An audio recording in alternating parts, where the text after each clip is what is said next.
You are watching Quest for Dragons on the History Channel. Prehistoric man, a keen observer of nature, is inherently inquisitive. He sees things, unexplained things, but lacks the benefit of science to interpret them. So he makes logical deductions. He finds a gigantic skull and knows this monster has family still roaming.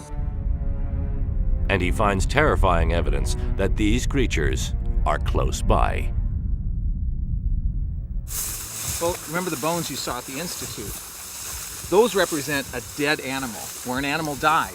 Here we have something that's really special in that we're actually where the animal lived and what it was doing and how its activity, we can judge its activity by looking at at these footprints. Paleontologists Pete Larson and Leon Tyson guide Phil Manning in the Black Hills of South Dakota, a place where early man could actually track dragons. That's fantastic. I'm looking up at this rock face and it looks pretty interesting, but what sort of environment does this sequence of rocks represent? Well, it's an ancient seashore. What you see, all these sandstones are the sand that made up the beach at the time there was actually a seaway through here. And this is what we're finding footprints in, you say? Yes, where the dinosaurs were walking along the seashore, they made footprints in the sand. The sand eventually hardens into sandstone, and some of these blocks of sandstone have fallen out of the cliff here. Where are these footprints? Well, this is the track-bearing layer, and you'll see on this one there are some little small bird footprints under here. Oh yeah. That are not as distinct as some we're going to see in just a moment. Okay, convince me more. I'm going to see some, because bird footprints are not quite the big dinosaurs. It's the dinosaur footprints we want to see, and we'll see those on this rock right over here. Okay, lead the way. Let's head over this way. This has some of the more interesting dinosaur footprints. The most significant trackway on this is the Iguanodon trackway that goes right across the middle of it here. And if you look, right here is a rear foot. This is the heel pad and 1, 2, 3 toes of the rear foot. And then here is the impression of the front foot, which is a much smaller, almost hand-like looking foot. And then here's the rear foot and front foot, and rear foot and front foot impression again. So you can actually see where the dinosaur walked across this ground when it was sand before it turned to sandstone and fell out of the cliff. You get a real sense of a living animal.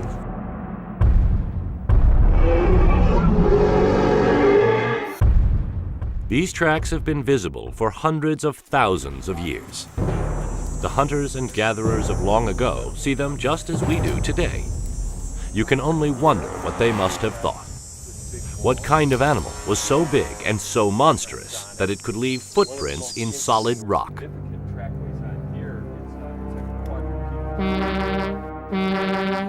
Further west, on the outskirts of Provo, Utah, Phil Manning finds an even bigger footprint. I spent 28 years in the mines, and during that time we would occasionally find some dinosaur tracks, and they would be in the ceiling like this here. I was the lead man that I went in first. So hang on, so if I'm the machine taking out the coal, crawling towards you, it's ripping out the coal, leaving these things stuck in the ceiling. And if we wasn't careful, they would occasionally fall down and hurt you real bad. They could kill people, these things? Yes, they could. Wow, well, I think that's the first case I've heard in many years of dinosaurs still killing human beings. Fossilized footprints and enormous bones. Without benefit of science, these are difficult phenomena to explain. Early man conjures dragons. Today we see dinosaurs. Dragons and dinosaurs sort of come together and meet in the darkest recesses of our minds, places we don't really go in modern day life. This is reflected in many cultures, and it was at a time when science couldn't explain away many findings. And so we're really having to look deep into our fears, our ancient fears, where we find the dragon truly exists.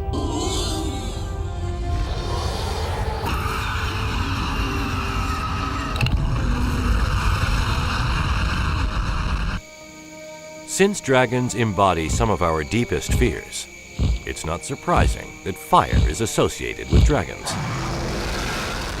Fire is mysterious and magical. It dances in midair. It whispers or roars and can appear out of nowhere. And on occasion you get plumes of flame coming out of marshes, coming out of peat bogs from that methane that hits the air. Something starts it burning, and suddenly you've got a plume of flame. And that's certainly one of the potential explanations for the history of fire-breathing creatures, is that you're out walking at night in the days before street lights and flashlights. You're walking past a marsh, bubble of marsh gas bubbles up, somehow ignites. Now you've got a plume of flame with no apparent source. Why not a dragon? And when a mountain spits fire, and you know nothing about geology, some frightening creature must be responsible.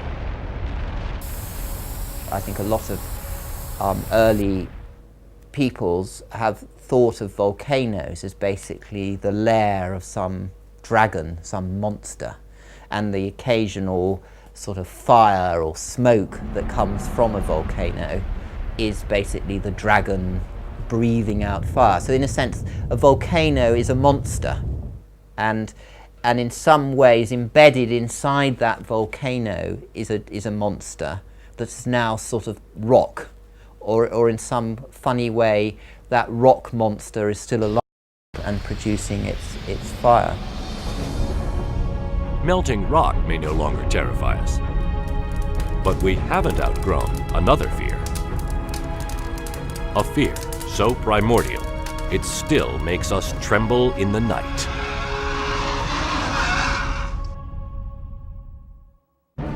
You are watching Quest for Dragons on the History Channel. Dragons represent our deepest fears. They are bigger, stronger, more evil than we'll ever be. We associate dragons with fire, one of nature's most mysterious powers. But this link has less to do with our fear of the flame than our terror of the night. The fear of the dark is probably one of the most basic fears in humankind, and the way we combated it in our early history was with fire. By controlling fire, you're controlling the